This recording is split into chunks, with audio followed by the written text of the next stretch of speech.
Let me start with a simple question. What would you do if tomorrow you were not allowed to go to school anymore? No classes, no teachers, no chance to learn, no friends to study with, and no place to grow your dreams. Would you feel lost or confused? Maybe even scared about your future? Now, think about this.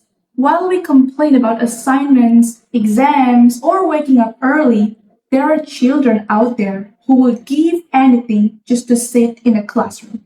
Sounds scary, right? But for some children in Indonesia, this is not just a question, this is their reality. First of all, let me introduce myself. I'm Satya Dewi from the University of Warmadewa, Bali.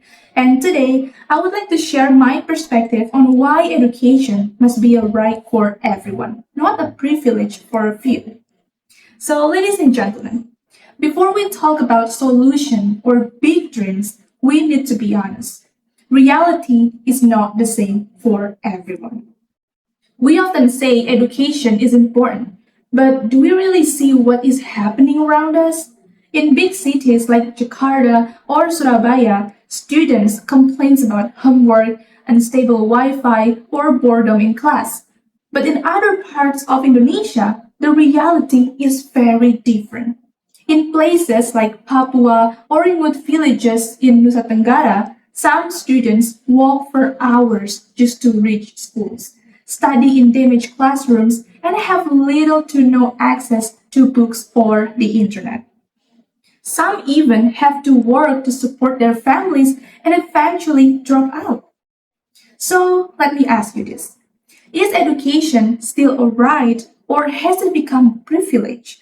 If this gap continues, how can Indonesia compete globally or achieve Indonesia Emas 2045 if not everyone is given the same chance? Education is not just about school, it's about giving people a chance to think, to grow, and to change their lives. It's like a bridge that helps us move from where we are now to where we want to be. Without education, people become limited, not because they're not smart, but because they do not have the same opportunities. But with education, people become stronger and more confident. They can solve problems, create new ideas, and build a better future not only for themselves, but also for others.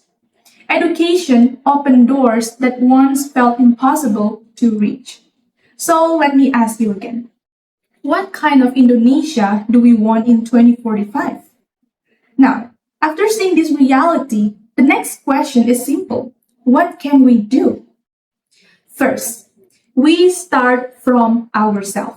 It may sound simple, but it's actually the most powerful step. We can begin by taking our education seriously, not just studying for exam, but truly understanding what we learn.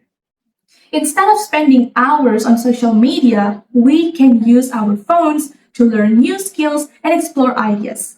We can also support students in rural areas by sharing learning materials, donating books, or joining small teaching programs.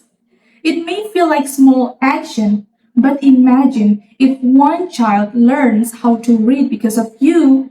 When many people do the same, it grows into something bigger, a movement that starts from individuals like us.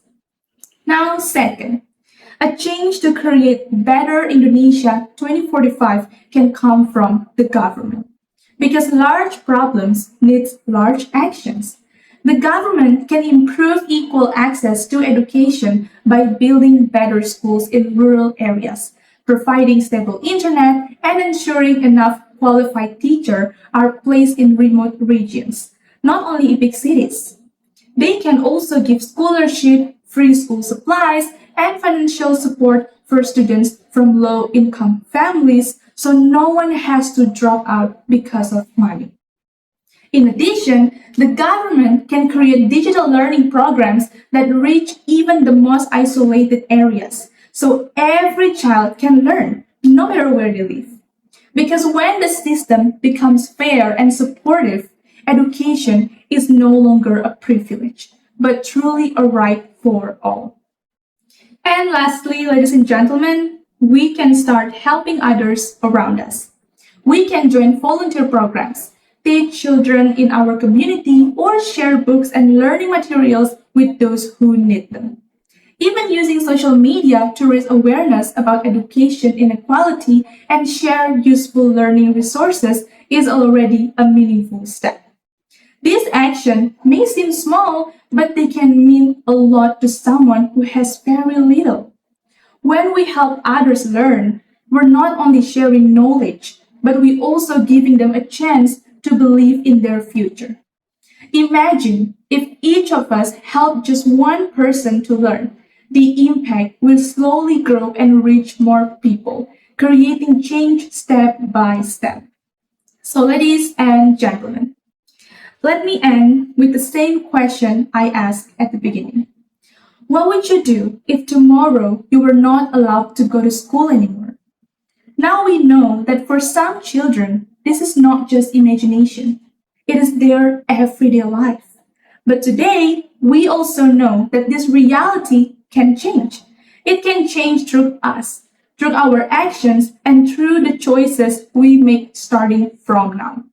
Because winning the stage is not just about standing here and speaking, but about taking part in creating a better future.